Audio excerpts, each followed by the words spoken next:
नमस्कार, आप देख रहे हैं काल चक्र। मैं आपके साथ पूजा राठौर शर्मा और मेरे साथ हैं प्रश्न कुंडली विशेषज्ञ पंडित सुरेश पांडे जी। पंडित जी, आपका बहुत बहुत स्वागत है। धन्यवाद। सही विधि और सही दिशा में दीपक जलेगा तो जीवन से हर अंधेरा मिटेगा। देखिए काल चक्र। जी हाँ, आप और हम सभी अपने घरों में दीपक जलाते हैं, लेकिन आपके मन में दीपक जलाने से जुड़े बहुत से सवाल आए होंगे। दीपक जलाने का सही समय, सही दिशा और दीपक से जुड़ा पूरा वास्तु। आज काल चक्र में पंडित जी दीपक से जुड़े आपके हर कंफ्यूजन को दूर करने वाले हैं। साथ ही अलग अलग तरह के दीपक की भी हम चर्चा करेंगे। तो जाइएगा कहीं नहीं और बने रहिएगा काल चक्र के साथ। तो चलिए, आज हमने बहुत महत्वपूर्ण चर्चा का विषय ढूंढा है, दीपक। जी हाँ, तो सबसे पहले हमें दीपक से जुड़ी कुछ शास्त्रीय बातें जानना बेहद जरूरी है और साथ ही घर में घी या तेल का दीपक किस दिशा में जलाना चाहिए, इस बारे में चले जानते हैं पंडित जी से। पंडित जी बताइए, शास्त्रों में क्या महत्व दीपक का बताया गया है, और दूसरा ये किस दिशा में होना चाहिए, घी का होना चाहिए दीपक, तेल का होना चाहिए, क्या कहेंगे इसे लेकर? सनातन धर्म में कोई कर्मकांड हो, कोई अनुष्ठान हो, कोई यज्ञ हो, कोई पूजा हो, कोई ध्यान हो, कोई उपासना हो, बिना दीपक जलाए कुछ करने का विधान नहीं है। और पूजा की शुरुआत में ही पहले दीपक जला दिया जाता है। दीपक इसलिए नहीं जलाया जाता है कि वहां अंधेरा रहता है, उजाला हो जाए। दीपक इसलिए जलाया जाता है कि दीपक वहां की मौजूद नेगेटिव एनर्जी को सोखता है और सकारात्मक ऊर्जा को देता है। इसलिए पूजा पाठ यज्ञ अनुष्ठान में लगे लोगों को सकारात्मक ऊर्जा मिलती है और उनकी नकारात्मक ऊर्जा का दीपक शोषण करता है। इसलिए सनातन धर्म में छोटे से छोटे पूजा अनुष्ठान से लेकर के बड़े से बड़े अश्वमेध यज्ञ तक दीपक जलाने की प्रथम विधा है। और दीपक से प्रार्थना की जाती है कि भो दीपम देव रूपस्तुम कर्म साक्षी है विघ्नकृत यावत कर्म समाप्ति स्यात् तावत तुम सुस्थिरो भव। हे दीप देव, आप तब तक स्थिर रहें जब तक इस कर्म की समाप्ति न हो जाए जी। तो इस तरह की प्रार्थना भी की जाती है। ऐसा कहा जाता है कि अग्नि के सृष्टि में 3 रूप हैं। अंतरिक्ष में विद्युत के रूप में, जो बादलों के बीच चमकती है, आकाश में सूर्य के रूप में, और पृथ्वी पर अग्नि के रूप में। संस्कृत की एक पंक्ति मुझे याद आती है, सूर्यांशम सभो दीपः, अर्थात दीपक की उत्पत्ति सूर्य के अंश से हुई है। दीपक के प्रकाश को इतना पवित्र माना गया है कि मांगलिक कार्यों से लेकर भगवान की आरती तक इसका प्रयोग अनिवार्य माना गया है। सबसे पहले मैं आपको बताना चाहूँगा कि घर में घी या तेल का दीपक किस दिशा में जलाना चाहिए। तो आप सोच लीजिएगा, अगर आप सनातनी हैं और पूजा करने बैठे हैं तो पूरब मुंह करके ही पूजा बैठेंगे पूजा में, और देवताओं का मुख पश्चिम दिशा में होगा। यही सात्विक पूजा का विधान है। तो घर में घी का दीपक पूजा स्थान में बाएं हाथ की तरफ जलाना चाहिए और तेल का दिया अपने दाहिने हाथ की तरफ जलाना चाहिए। अब आप पूरब मुंह करके बैठिएगा तो दक्षिण तरफ तेल का दिया जलेगा, उत्तर तरफ घी का दिया जलेगा। और ये दिए, घी का दिया देवी देवताओं को समर्पित होता है और तेल का दिया मनोकामना की पूर्ति और दोषों के निवारण के लिए जलाया जाता है। जीवन में किसी भी तरह का दुख हो तो घर की पश्चिम दिशा में दीपक जलाएं, लेकिन दीपक की लौ का मुख कभी भी पश्चिम दिशा की ओर ना रखें। पूजा स्थान में दीपक की बाती की लौ पश्चिम दिशा की ओर रखें। आर्थिक तंगी है तो घर में उत्तर की ओर दीपक जलाएं। दीपक की लौ को उत्तर दिशा की तरफ मोड़कर जलाएं। लंबी आयु और निरोगी काया के लिए पूर्व दिशा में दीप जलाना चाहिए, लेकिन अगर आर्थिक तंगी है तो घर की दक्षिण दिशा की ओर दीपक भूल करके भी नहीं जलाना चाहिए। ना ही दक्षिण दिशा की ओर दीपक की लौ रखना चाहिए। और लगभग मुझे विश्वास है कि हर सनातन धर्मी को पता है कि दिए की लौ कभी दक्षिण दिशा में नहीं रखी जाती है। जय मां विंध्यवासिनी। तो देखा आपने किस तरह से पंडित जी ने बहुत अच्छे से समझाया कि सनातन में किस तरह से दीपक को कितनी महत्वता दी गई है। चलिए अब बात करते हैं गाय के घी के दीपक की। देसी घी का दीपक घर में जलाने से किन देवी देवताओं की कृपा मिलती है और कौन से फायदे मिलते हैं, चलिए जानते हैं। पंडित जी बताइए, गाय के घी का दीपक। देखिए, गाय के घी का दीपक, गाय के घी का दीपक का मतलब हुआ कि इसके जलाने से शुक्र ग्रह मजबूत होता है। जिन लोगों की जन्म कुंडली में शुक्र ग्रह खराब है, जिन लोगों की जन्म कुंडली में शुक्र ग्रह अस्त है, ऐसे लोग अगर अपने बेडरूम में देसी घी का दिया जलाना शुरू करें या माँ दुर्गा, भगवान शिव और प्रभु श्री राम के राम दरबार के सामने घी का दिया जला करके पूजा करें तो देवताओं की प्रसन्नता शीघ्र होती है। घी के दिए से घर में सकारात्मक ऊर्जा का प्रवाह बढ़ता है।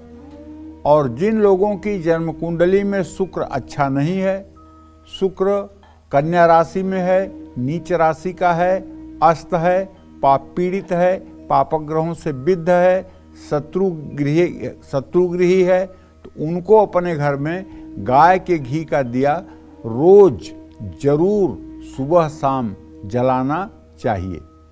गाय के घी के दीपक जलाते समय सफेद रंग के वट का प्रयोग करना चाहिए। ऐसा करने से शुक्र ग्रह को बल मिलेगा। घी का दीप जलाने से घर से बीमारियां दूर होती हैं। आत्मविश्वास की कमी है तो शुद्ध देसी घी का दिया जरूर जलाएं। शिक्षा में सफलता पाने के लिए सरस्वती जी की आराधना करें और 2 मुखी घी वाला दीप प्रज्वलित करें, शुभ फल मिलेंगे। भगवान श्री हरि विष्णु की प्रसन्नता के लिए 16 बत्तियों वाला गाय के घी का दीपक जरूर जलाना चाहिए। 16 बत्तियां उसमें लगी हों, ऐसा दीप हो। आपके घर में आर्थिक तंगी है तो अपने पूजा घर में शुद्ध गाय के घी का दिया जलाएं और श्री सूक्तम और कनक धारा स्त्रोत का भाव विभोर होकर पाठ करें। शीघ्र ही दरिद्रता दूर होगी और घर में संपन्नता आएगी। सूझबूझ और फैसले लेने की क्षमता को बढ़ाने के लिए भगवान गणेश के सामने 3 मुखी घी का दिया जरूर जलाना चाहिए। घी के दीपक में हमेशा सफेद रुई की बाती का इस्तेमाल करना चाहिए। कुल देवता के सामने भी घी का दिया जला सकते हैं। अखंड दीपक जलाने के लिए घी का दिया शुभ माना जाता है। जय मां विंध्यवासिनी। चलिए अब चर्चा को आगे बढ़ाते हैं और अब बात करते हैं सरसों के तेल के दीपक की। घर में सरसों के तेल का दीपक जलाने से आपके कौन से दोष ठीक हो सकते हैं और कौन से कष्ट मिट सकते हैं, चलिए जानते हैं पंडित जी से। पंडित जी बताइए, सरसों के तेल का दीपक क्या कहेंगे इसके बारे में? देखिए, सरसों के तेल का दीपक जलाने से शनि दोष ठीक होता है। शनि की 7.5 हो या शनि की ढैया हो या शनि की महादशा हो, अगर इन अवसरों पर सरसों के तेल का दिया जलाया जाए तो निश्चित रूप से शुभ फल मिलते हैं। शनि देव के सामने सरसों के तेल का दीपक जलाने से शनि की कुदृष्टि ठीक हो जाती है। जिन लोगों का बिना कारण मन में हर समय भय की स्थिति बनी रहती है, उन लोगों को सोमवार और शनिवार को सरसों के तेल का दिया अपने घर में भी जलाना चाहिए। आपके शत्रु अगर नुकसान पहुंचा रहे हैं तो हर दिन भैरव मंदिर में 4 मुखी सरसों के तेल का दिया जलाने से शत्रुओं का दमन होता है। जय मां विंध्यवासिनी। और देखिए, अगर कुंडली में कमजोर मंगल अशुभ फल दे रहा हो तो आपको घर में किस तेल का दीपक जलाना चाहिए, ये भी जानना बेहद जरूरी हो जाता है। तो पंडित जी बताइए, मैं जानना चाहूंगी, क्योंकि सरसों के तेल के दीपक के बारे में आपने बताया, लेकिन कुंडली में अगर मंगल कमजोर है तो कौन सा दीपक जलाना चाहिए? देखिए, मंगल ग्रह जो है ये साहस, शौर्य और पराक्रम का ग्रह है जी। भाई बहनों का कारक ग्रह है और अग्नि तत्व से प्रभावित है। इसलिए मंगल ग्रह के लिए चमेली के तेल का दिया, जो हनुमान जी को भी बहुत प्रिय है, ऐसे में अगर कुंडली में मंगल कमजोर है और अशुभ फल दे रहा है तो अपने घर में चमेली के तेल का दिया जलाएं। हनुमान जी की कृपा पाने के लिए चमेली के तेल में हल्का सा सिंदूर मिलाकर बजरंग बली का श्रृंगार करें। चमेली के तेल का दीप मंगलवार और शनिवार को जलाया जा सकता है। चमेली का तेल मंगल और शुक्र से संबंध रखता है। ऐसे में चमेली के तेल का दिया जलाने से कुंडली में मंगल और शुक्र ग्रह को बल मिलता है। जय मां विंध्यवासिनी। चलिए, इस बीच हमारे साथ कालचक्र दर्शक जुड़ गए हैं। राम भजन हैं जौनपुर से। राम भजन जी, सवाल पूछिए। आवाज पहुंच रही है आप तक राम भजन जी? जी, सवाल पूछिए। हाँ पंडित जी प्रणाम। हाँ, सुखी रहिए। हाँ पंडित जी, मेरा 2 प्रश्न है। एक बिटिया मेरी है PhD कर रही है BHU से, बनारस से। हेलो। हाँ बोलिए, बोलते रहिए। हाँ, मेरी एक बिटिया है मनीषा साहू, PhD कर रही है BHU बनारस से। उसका क्या भविष्य आगे, या कब शादी होगी? और दूसरा प्रश्न मेरा जी। चलिए ठीक है, आपका एक ही प्रश्न आ पाया है, दूसरे प्रश्न में आप अटक गए। आपका प्रश्न है अपने बेटी के भविष्य के बारे में जानने के लिए। तो राम भजन जी, आपके पुत्री भाव का स्वामी शनि है और उससे द्वितीय सप्तम के स्वामी क्रमशः बुध और बृहस्पति हैं, जिनका बुध और सूर्य हैं, जिनका क्रमशः चतुर्थ दशम दृष्टि से मेलापक हो रहा है। आपके बेटी की शिक्षा भी अच्छी रहेगी और वो अपने जीवन में सफलता भी प्राप्त करेगी। वो जो भी टारगेट बनाएगी, जो भी लक्ष्य बनाएगी, उस लक्ष्य को प्राप्त करेगी। पढ़ने लिखने में बहुत अच्छी है और सारे संस्कार उसके अंदर बहुत अच्छे हैं। किसी तरह का दुराग्रह या किसी तरह के बुरे विचार इसके अंदर नहीं है, इसलिए इसका भविष्य भी उत्तम रहेगा, इसमें कोई संदेह नहीं है। जय मां विंध्यवासिनी। घर में दीपक जलाने से पहले आपको किन बातों और किन दिशाओं का ध्यान रखना चाहिए? दीपक से जुड़े हर कंफ्यूजन को आज दूर करने का दिन है, क्योंकि आज हम इसी को लेकर चर्चा कर रहे हैं। तो अपनी इसी खास चर्चा को आगे बढ़ाते हुए अब बात कर लेते हैं राहु और केतु ग्रह की। जी हाँ, कुंडली में इन क्रूर ग्रहों को अगर आपकी जिंदगी में कहीं ना कहीं इसका नकारात्मक असर पड़ रहा है तो आपको अपने घर में किस तेल का दीपक किस विधि के साथ जलाना चाहिए? चलिए, अब इस सवाल का हम जवाब पंडित जी से जानेंगे। पंडित जी बताइए, राहु और केतु, इनको दूर करने के लिए, इनके कुप्रभावों को दूर करने के लिए कौन से तेल का दीपक जलाना? देखिए, राहु और केतु ये दोनों छाया ग्रह हैं। ये जिस ग्रह के स्थान में बैठते हैं उसके अनुरूप ये फल करते हैं। ज्योतिष शास्त्र में पाराशर होरा में लिखा हुआ है, यद्यद भाव गते राहु केतुश्च जनने निणाम तत्तद भावम संयुक्तम तत्फलम प्रतिषेदलम। ये जिन भावों में बैठते हैं उनके भावेश के बलाबल के अनुरूप ये फल करते हैं। तो राहु केतु का अगर आपकी जन्म कुंडली पर अशुभ प्रभाव पड़ रहा है, तो राहु या केतु की दशा चल रही है, ऐसे में अलसी के तेल का दीपक पीपल के नीचे जलाना चाहिए। अलसी को अंग्रेजी में फ्लैक्सी सीड कहते हैं। अलसी अगर नाम न समझ में आ रहा हो, और पूर्वी उत्तर प्रदेश में इसको तीसी कहते हैं। अलसी को तीसी भी कहते हैं, फ्लैक्सी सीड भी कहते हैं, अलसी भी कहते हैं। राहु केतु के बुरा प्रभाव अलसी के तेल पीपल के पेड़ के नीचे जलाने से कमजोर पड़ जाते हैं। और राहु केतु की शांति के लिए लगातार 42 दिनों तक यह उपाय करना चाहिए। अगर पीपल के नीचे ये दिया नहीं जला पा रहे हैं किसी कारण से, तो अपने घर में सुबह शाम 42 दिनों तक अलसी के तेल का दिया जलाना चाहिए। दीपावली के दिन दरिद्रता का दमन करने के लिए घर में एक अलसी के तेल का दिया जरूर जलाना चाहिए। जय मां विंध्यवासिनी। आगे बढ़ते हैं। और अगर कुंडली में मंगल ग्रह खराब होकर बुरा फल डाल रहा हो, संकट और अनहोनी आपके साथ घट रही हो, तो ऐसे में आपको घर में किस तेल का दीपक जलाना चाहिए? चलिए इसका भी जवाब पंडित जी से जान लेते हैं। पंडित जी बताइए, मंगल ग्रह के कारण कोई अनहोनी या बुरा प्रभाव कुंडली में पड़ रहा है, क्या करें? देखिए, मंगल जब खराब होगा ना, जब मंगल मार्केश होगा, तो विद्युत से, आग से, विस्फोट से, दुर्घटना से मृत्यु तक का भय देता है। और मंगल अगर नीच राशि का होगा तो साहस की कमी देगा, आदमी डरपोक हो जाएगा, लिफ्ट बंद हो जाएगी, अगर रास्ते में कांपने लगेगा। मेट्रो में चढ़ा है, मेट्रो का गेट बंद है और मेट्रो कहीं बीच में खड़ी हो गई तो उसकी घबराहट बढ़ जाएगी। तो जिन लोगों की कुंडली में मंगल ग्रह बहुत कमजोर है, खराब है, ऐसे लोगों को बार बार चोट भी लगती है।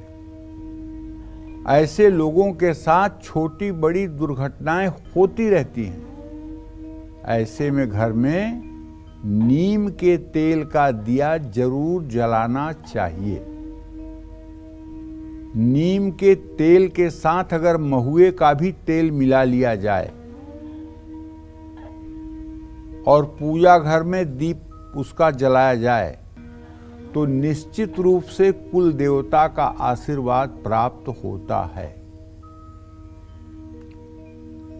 घर में नीम के तेल का दीपक जलाने से धन की वृद्धि होती है और विरोधी अगर नुकसान पहुंचा रहे हैं तो नुकसान नहीं पहुंचाएंगे। अगर आपके घर में दीमक बहुत लगते हैं, आपके घर में दीमक का उत्पात बहुत ज़्यादा है, तो ऐसे घर में अगर सरसों के तेल का दिया 2-4 दिनों, नीम के तेल का दिया 2-4 दिनों तक जला दिया जाए तो दीमक का भी प्रभाव काफ़ी हद तक कम हो जाता है। ये नीम का तेल एक ऐसा तेल है कि जब किसी जानवर को घाव हो जाता है और उसमें कीड़े पड़ जाते हैं, तब अगर वहाँ पे ये नीम का तेल प्रयोग कर दिया जाता है तो सारे कीड़े मर जाते हैं। ये ऐसा तेल है और इस तेल का दिया जलाने से वायुमंडल में जो हानिकारक जीवाणु हैं वो नष्ट हो जाते हैं। तो इसलिए नीम के तेल का दिया समय समय पर जलाते रहना चाहिए। जय मां विंध्यवासिनी। चलिए, इस बीच हमारे साथ एक कालचक्र दर्शक जुड़ गई हैं। नम्रता है दिल्ली से। नम्रता जी, सवाल पूछिए। हेलो, प्रणाम पंडित जी। हाँ, सदा सुखी रहो। पंडित जी, मेरा पहला प्रश्न अपने लिए है। नम्रता नाम है मेरा, पूरा नाम नम्रता भारती है। 30 जून 1990 मेरी डेट ऑफ बर्थ है। पर मुझे मेरे मायके में भारती के नाम से और ससुराल में नम्रता के नाम से बुलाया जाता है।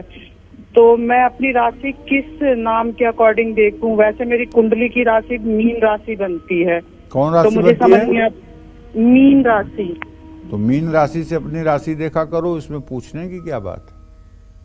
शुक्रिया पंडित जी। और मेरा दूसरा सवाल अपने पति के लिए है। उनकी डेट ऑफ बर्थ 3 जून 1988 है। उनका नाम नितिन शर्मा है और हम दोनों मिलकर एक बिजनेस करना चाहते हैं। वो अभी फिलहाल तो जॉब कर रहे हैं, तो हम किस बिजनेस को शुरू करें जो हमारा अच्छा बिजनेस चल पाए। और तीसरा सवाल मुझे मेरी बेटी के लिए है।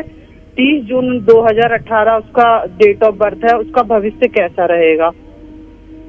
चलो, तुम्हारे पति के व्यवसाय के बारे में बता देते हैं। तुम्हारे पति को टूर ट्रेवल्स, हॉस्पिटलिटी, ट्रांसपोर्ट और धार्मिक वस्तुओं से रिलेटेड व्यवसाय सूट करेगा। जहाँ तक तुम्हारे बच्चे का सवाल है तो एकदम निश्चिंत रहो, तुम्हारा बच्चा पूर्ण रूपेण हेल्दी वेल्दी रहेगा, तुम्हारी बेटी अच्छी पढ़ाई करेगी, स्वस्थ रहेगी, कोई चिंता की बात नहीं है। जय मां विंध्यवासिनी। चलिए अब आगे बढ़ते हैं और अब बात कर लेते हैं जैतून के तेल की। जैतून के तेल का दीपक घर में जलाने से आखिर किस ग्रह की शांति होती है और किस देवता की कृपा मिलती है, चलिए जानते हैं। बताइए पंडित जी, जैतून का तेल सबसे महंगा वाला तेल है ये। कुंडली में अगर केतु कमजोर है और शुक्र ग्रह शुभ फल नहीं दे रहा है, जिन लोगों के पुरुषों के स्पर्म काउंट 0 हैं या जिन महिलाओं के अंडे ठीक से नहीं निकलते हैं, गर्भधारण में परेशानी हो रही है, ऐसे महिला और पुरुषों को चाहिए कि अपने पूजा स्थान में नित्य जैतून के तेल का दिया जलाएं। इसका इफेक्ट ये होगा कि आपका शुक्र ग्रह मजबूत होगा और आपके गर्भधारण की क्षमता बढ़ेगी। जैतून के तेल का दिया निश्चित रूप से आपके अंदर एक सकारात्मक परिवर्तन लाएगा। जैतून के तेल का दीपक जलाने से भगवान गणेश की अपार कृपा मिलती है और केतु ग्रह की शांति होती है। लेकिन ये देसी घी से भी महंगा है जैतून का तेल। वृषभ राशि वाले अगर हर रोज जैतून के तेल का दिया जलाते हैं तो उनका भाग्योदय निश्चित रूप से सदा सर्वदा बना रहता है। जय मां विंध्यवासिनी। चलिए इस बीच हमारे साथ कालचक्र दर्शक जुड़ गई हैं हर्षिता हरदोई से। हर्षिता जी सवाल पूछिए। प्रणाम पंडित जी। हाँ, सुखी रहिए, जोर से बोलिए, नहीं तो जवाब नहीं मिल पाएगा।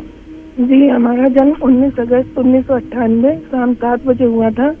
हमको जानना है कि हमारी मतलब नौकरी लगेगी कि नहीं, बीमारियां भी बहुत रहती हैं और भविष्य कैसा रहेगा और घर कब तक बन पाएगा।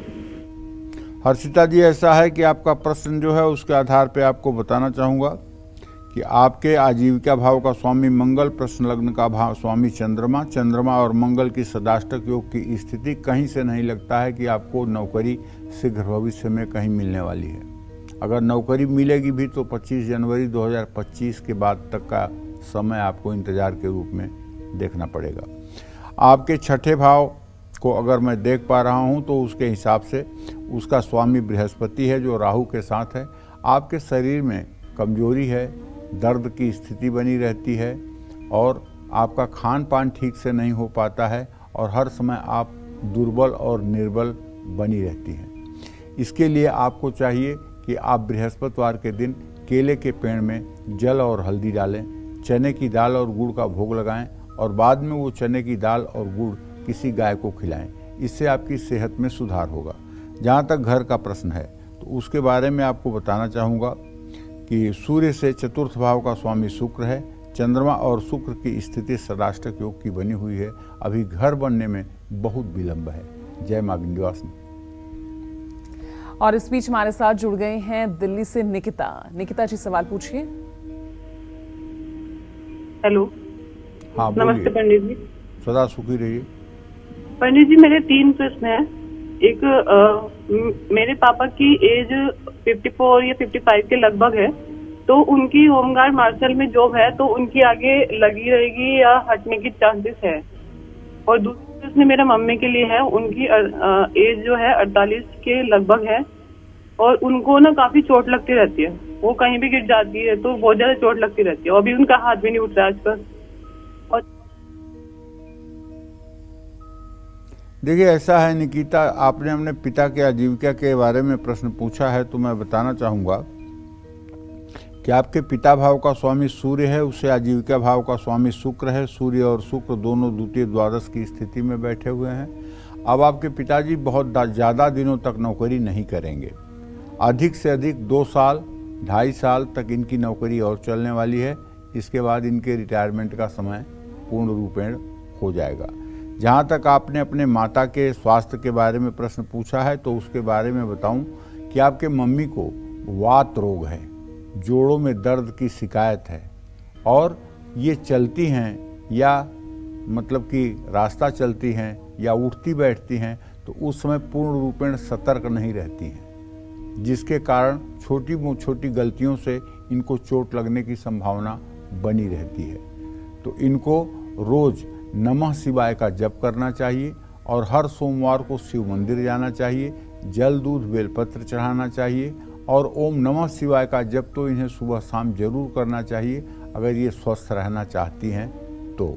जय मां विंध्यवासिनी।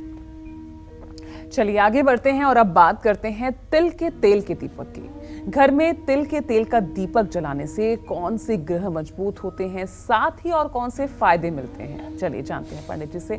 पंडित जी बताइए, गाय के घी के दीपक की आपने उनके बारे में जरूर बताया, अब तिल के तेल का दीपक ये कितना फायदा? देखिए ऐसा है कि इस समय जो घी की स्थिति है समाज में, अक्सर नकली घी देसी घी के नाम पे बिक रहे हैं, मिलावटी घी मिल रहे हैं, चर्बी युक्त घी मिल रहे हैं।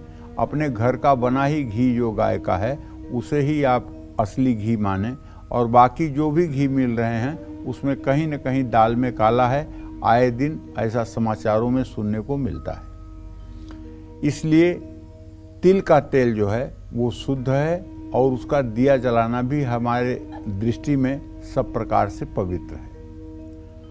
अखंड दीप जलाने के लिए तिल के तेल का इस्तेमाल किया जा सकता है। तिल के तेल का दीपक जलाने से पीपल में जो वासुदेव भगवान होते हैं वो प्रसन्न होते हैं। तिल के तेल के दीपक से सारे ग्रह ठीक हो सकते हैं। कुंडली में सूर्य ग्रह कमजोर है तो उसे बलवान करने के लिए आदित्य हृदय स्तोत्र का पाठ करना चाहिए, तिल के तेल का दिया जलाना चाहिए। आप अगर माँ लक्ष्मी की आराधना करते हैं तो अपने घर में उनका अस्थायी वास चाहते हैं तो अपने पूजा घर में माँ लक्ष्मी के सामने 7 मुखी तिल के तेल का दिया जरूर जलाएं। शत्रुओं और विरोधियों से रक्षा के लिए भैरव मंदिर में तिल के तेल का दिया जलाना चाहिए। शनि की 7.5 या ढैया चल रही है और कुंडली में शनि शुभ स्थिति में नहीं है तो शनि मंदिर में शनि स्तोत्र का पाठ करते हुए तिल के तेल का दिया जरूर जलाना चाहिए। भगवान शिव की असीम कृपा पाने के लिए 12 मुखी तिल के तेल का दिया शिव मंदिर में जरूर जलाना चाहिए। अनचाहे भय से मुक्ति पाने के लिए हनुमान मंदिर में 8 बत्तियों वाला तिल के तेल का दिया जरूर जलाना चाहिए। ये सब ऐसे उपाय हैं जो आपको चमत्कारिक रूप से परिणाम देंगे।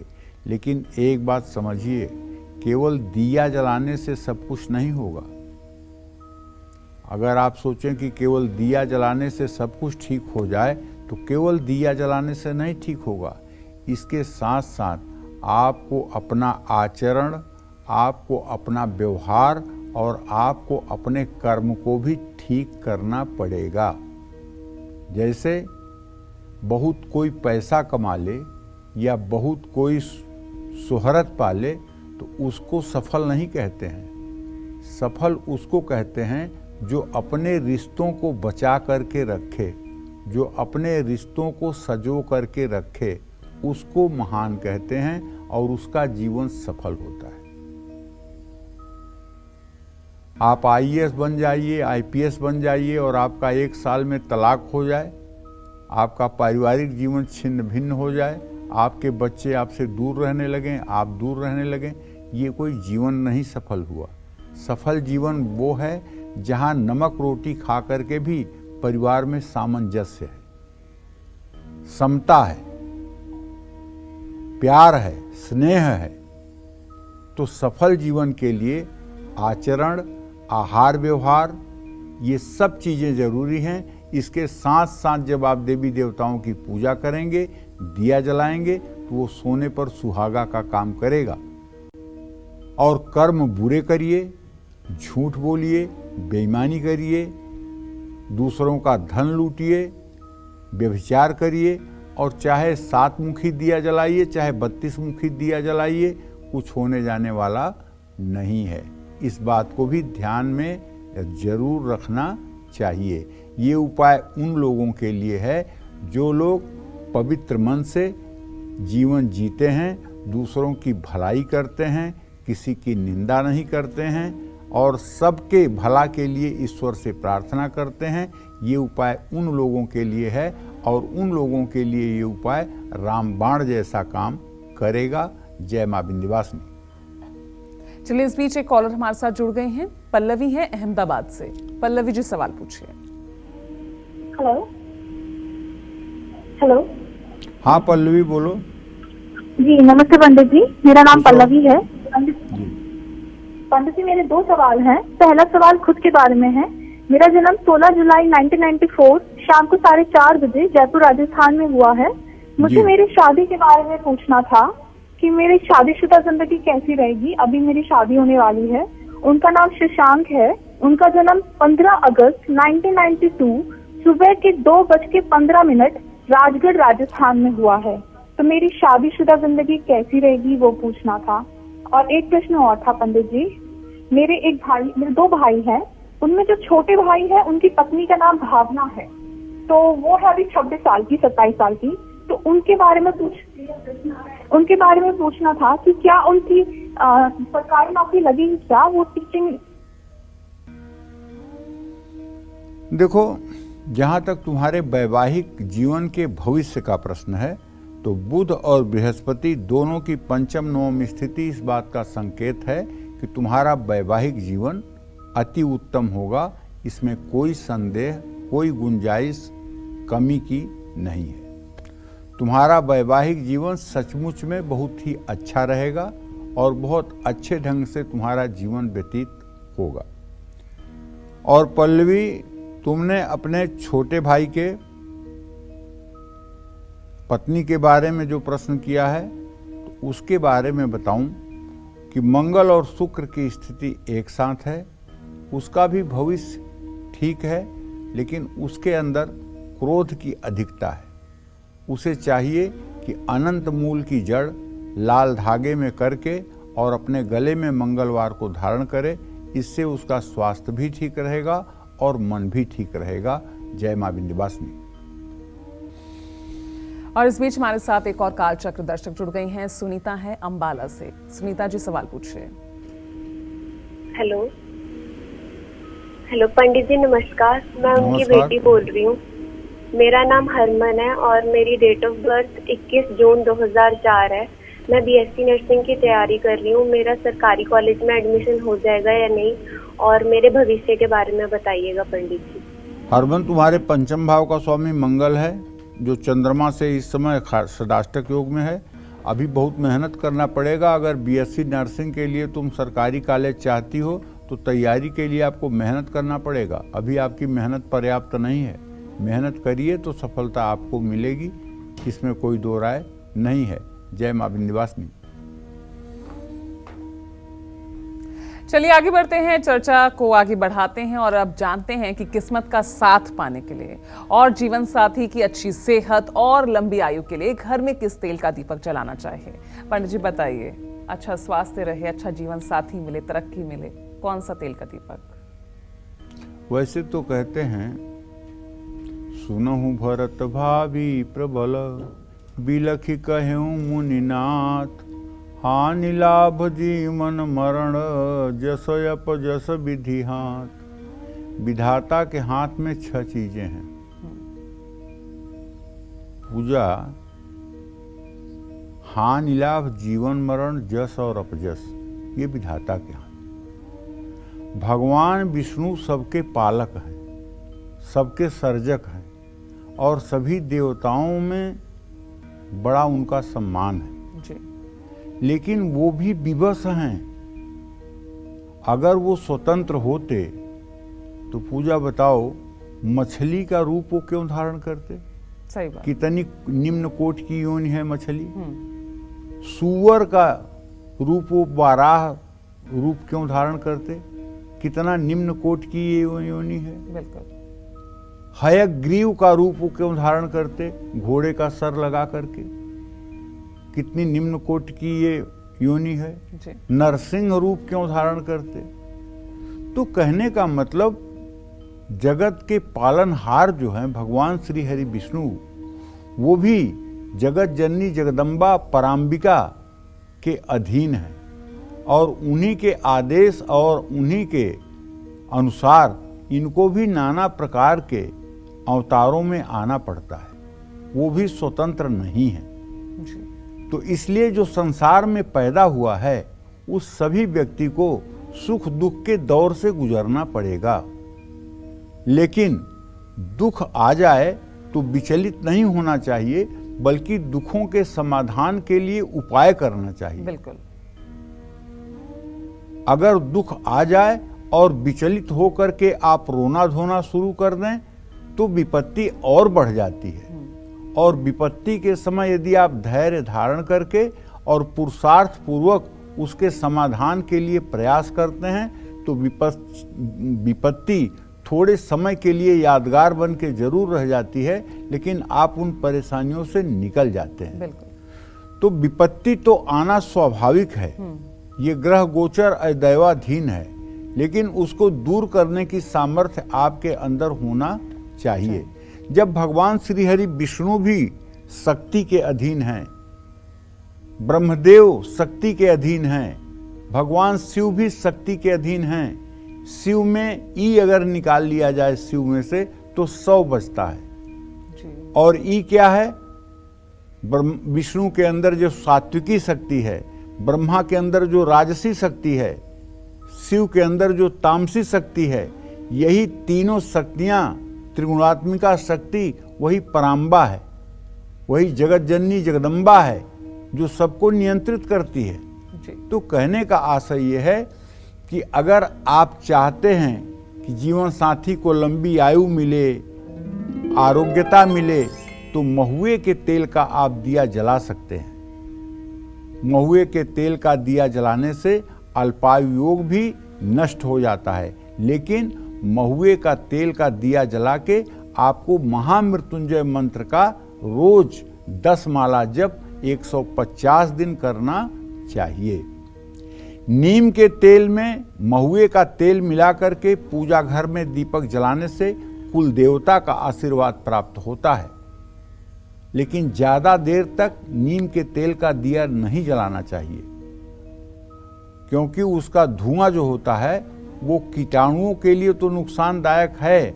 आप भी अगर ज्यादा देर तक उसके धुएं में रहेंगे तो वो आपके सेहत पर भी बुरा असर डाल सकता है। आप इसे आजमा के देख सकते हैं। किस्मत का साथ पाने के लिए सूर्य देव के सामने महुए के तेल का दीपक जलाने से दुर्भाग्य दूर होता है और भाग्योदय की संभावना बढ़ जाती है। जय मां विंध्यवासिनी। चलिए अब आगे बढ़ते हैं और घर में मिट्टी का दीपक, मिट्टी के तेल का जो दीपक है उसको जलाने से, मिट्टी का ही जो दीपक है अगर इसको जलाने से हमें कौन कौन से फायदे मिल सकते हैं, आइए अब इस बारे में जानते हैं।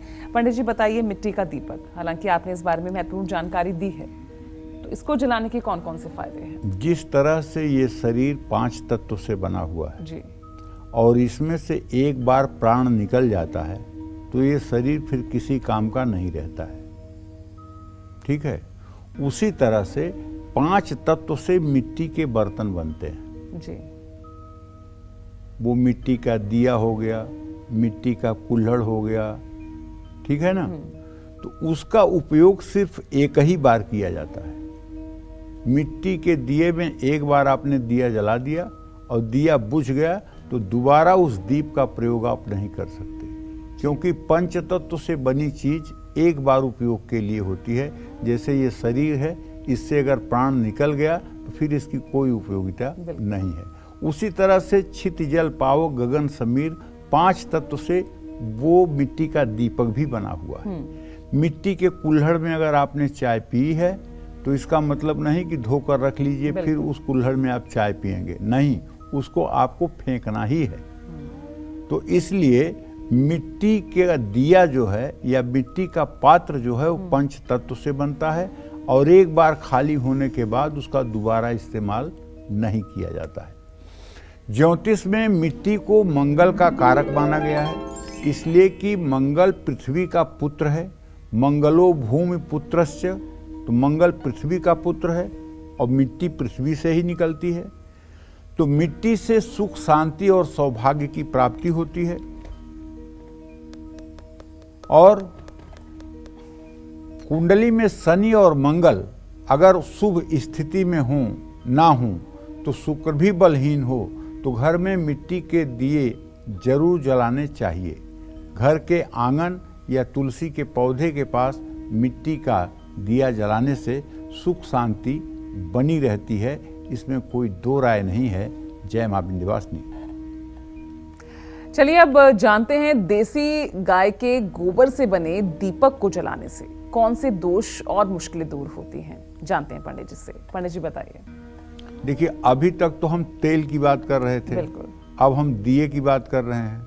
अभी तो हमने मिट्टी के दिए की बात की, अब हम गाय के गोबर की दिए की बात कर रहे हैं। गाय का सूखा गोबर लेकर के उसको दिए के आकार का बना करके, ठीक है, देसी गाय हो जी, ठीक है, ये जर्सी गाय नहीं है, जर्सी गाय नहीं। जर्सी गाय को हमारे सनातन धर्म में उतना पवित्र नहीं मानते हैं जितना देसी गाय को पवित्र मानते हैं। ठीक। तो देसी गाय के गोबर से बने दीपक को जलाने से स्वास्थ्य संबंधी दिक्कतों में आराम मिलता है। इससे वातावरण शुद्ध होता है। गाय के गोबर का दीपक गृह कलेश और वास्तु दोष से भी मुक्ति दिला सकता है। और अगर कोई गाय पालता है और उसके गाय की पूंछ जमीन को स्पर्श करती है, तो आप मान के चलिए कि ये गाय जहाँ भी रहेगी उस घर में कभी अन्न वस्त्र की कमी नहीं होगी, उस घर में कभी रोग व्याधि नहीं होगी, उस घर में कभी अकाल मृत्यु नहीं होगी और उस घर में कभी कोई अशुभ कार्य नहीं होगा। क्योंकि जिन गायों की पूंछ पृथ्वी को स्पर्श करती है, ये गायें कामधेनु का दूसरा रूप है और ये अपने पालने वाले की सारी मनोकामना पूरी करती हैं। ऐसे गायों की सेवा करने से हर प्रकार से धर्म, अर्थ, काम, मोक्ष चारों पुरुषार्थ की प्राप्ति होती है। जय मां विंध्यवासिनी। चलिए, तो आपने जान लिया है कि देसी गाय के गोबर के बने दीपक से क्या कुछ फायदे होते हैं। अब जानते हैं कर्ज, डर, शादी, नौकरी, बीमारी, संतान और यहाँ तक कि संपत्ति से जुड़ी हर तरह की समस्या से निजात पाने के लिए आपको किस तरह का दीपक घर में जलाना चाहिए। पंडित जी बताइए, इन तमाम समस्याओं को दूर करने के लिए कौन सा दीपक हम जलाएं घर में। देखिए, किसी बड़ी मनोकामना की पूर्ति के लिए आटे का दिया जलाया जाता है। आटे का दिया पवित्र और शुद्ध माना जाता है। आटे का दिया, और आपने देखा हो या न देखा हो, लेकिन जब शादी होने लगती है और मंडप में वर आता है तो उसकी आरती करने के लिए आटे के दिए में चतुर्मुखी बत्ती डालकर 4 बत्तियों वाला दीप जलाकर कन्या का पिता वर की आरती करता है और वर को भद्रपीठ पर पीढ़े पर बैठने के लिए कहता है।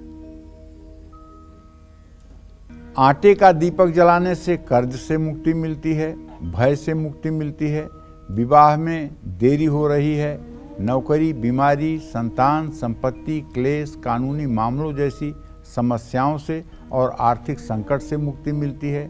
कुंडली में अगर पितर दोष है तो पीपल के पेड़ के नीचे आटे का दिया जलाने से हर प्रकार की शांति मिलती है। ये उपाय लगातार 21 दिनों तक करें। गेहूं के आटे का दीपक हर मनोकामना को पूर्ण करता है, विवादों से मुक्ति दिलाता है। विरोधियों को परास्त करने के लिए उड़द के आटे का दीपक बनाकर जलाना चाहिए। घर में सुख शांति के लिए मूंग के दाल के आटे का दीपक जलाना चाहिए। ये सब दिए आपकी मनोकामना पूरी करेंगे। जय मां विंध्यवासिनी।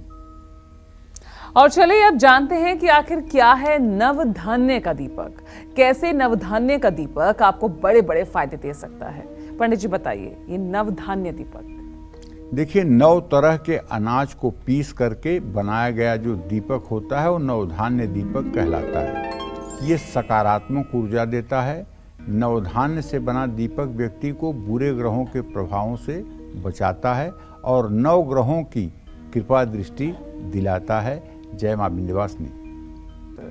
मुख्य द्वार पर दीपक जलाने के आखिर कौन कौन से फायदे मिल सकते हैं? किचन या बेडरूम में दीपक जलाना सही है या नहीं? आइए अब इस बारे में जानते हैं। पंडित जी, मैं अब आपसे जानना चाहूंगी कि हमारा घर का जो मेन गेट है वहां हमें कौन सा दीपक जलाना चाहिए? किचन हो या बेडरूम, वहां पर भी दीपक जलाना चाहिए या नहीं? इस बारे में आप विस्तृत तरीके से बताइए। देखो, ऐसा है पूजा, प्रभु श्री राम का जब आगमन अयोध्या में हुआ था जी, तो पूरे भारतवर्ष के हर घरों में दीप जलाए गए थे जी, और तब से दिवाली की मान्यता हमारे देश में है। दीपक जलाने से संसार की सारी नकारात्मक ऊर्जा एक साथ दिवाली के दिन जलकर भस्म होती है। बिल्कुल। दीपक नकारात्मक ऊर्जा को सोखता है और सकारात्मक ऊर्जा का प्रवाह देता है। इसलिए सुबह शाम जिस घर की गृहिणियां लक्ष्मी हैं, जिन्हें सनातनी व्यवस्था में विश्वास है, जो ईश्वर को मानती हैं, वो अपने घर की साफ सफाई तो करती ही हैं, अपने घर को सुंदर बनाकर रखती ही हैं, साथ में सुबह अपने घर के सामने रंगोली भी बनाती हैं और शाम को घर के सामने मुख्य दरवाजे पर दिया भी जलाती हैं। जी। ये गृहिणियों का काम है। जिस घर में लक्ष्मी स्वरूपा गृहिणी रहती होगी, उस घर में ये एक व्यवस्था जरूर होती होगी। घर के मुख्य द्वार पर अगर दीपक जलाकर रखते हैं तो हमेशा दाहिनी तरफ रखें। दाहिनी तरफ का मतलब घर में से निकलते समय दाहिने हाथ, घुसते समय दाहिने हाथ नहीं, निकलते समय दाहिने हाथ। और संध्या काल जो है ये राहु की बेला होती है। राहु को नकारात्मक ऊर्जा का कारक माना जाता है। ऐसे में शाम के समय मुख्य द्वार पर दीपक जलाने से राहु के बुरे प्रभावों से परिवार बच सकता है। रसोई में देवी अन्नपूर्णा का वास होता है। ऐसे में चूल्हे के दोनों तरफ दीपक जलाना चाहिए। ऐसा करने से अन्नपूर्णा की कृपा परिवार पर रहती है और घर में सभी सदस्य निरोगी रहते हैं। सेहत खराब रहती है, बीमारियां खत्म होने का नाम नहीं ले रही हैं, रोग में सारे पैसे बर्बाद हो रहे हैं, कर्ज लेने की स्थिति आ रही है, तो आपको अपने बेडरूम में घी का दिया ईशान कोण में जरूर जलाना चाहिए। और पितर दोष से मुक्ति पाने के लिए सरसों के तेल का दिया सरसों के तेल का दिया घर की दक्षिण दिशा में शाम के समय जरूर जलाना चाहिए। इससे पितर दोष भी समाप्त होता है। जय मां विंध्यवासिनी। तो बहुत महत्वपूर्ण चर्चा हम कर रहे हैं। अब आपको बताते हैं कि दीपक जलाने का सही समय क्या हो सकता है, क्योंकि इसका भी सीधे सीधे आपके शुभ और अशुभ परिणामों पर असर पड़ता है। तो चलिए अब इस बारे में जानते हैं पंडित जी से। पंडित जी बताइए, सही समय क्या होना चाहिए दीपक जलाने का? देखो, घर हो या मंदिर, सुबह 6 बजे से लेकर सुबह 8 बजे के बीच दीपक जलाना चाहिए। शाम को 5 बजे से 7 बजे के बीच गोधूली बेला में दीपक जलाना बहुत शुभकारी माना जाता है। इसके साथ ही दीपक हमेशा एक मंत्र के उच्चारण के साथ ही जलाना चाहिए। वो मंत्र अगर आप चाहें तो नोट कर लें, मैं 2 बार बोलूँगा। शुभम करोति कल्याणम आरोग्यम धन संपदाम शत्रुबुद्धि विनाशाय दीप ज्योति नमोस्तुते। ये मंत्र है।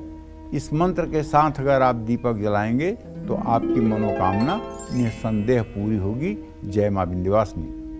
दीपक जलाने के 12 खास नियम आपकी हर मनोकामना को पूरा कर सकते हैं। कैसे, आइए जानते हैं। तो पंडित जी बताइए, वो 12 खास नियम दीपक जलाने के कौन से हैं? देखिए, हमेशा 2 बत्तियों को आपस में गूंथ करके ही दीपक जलाएं।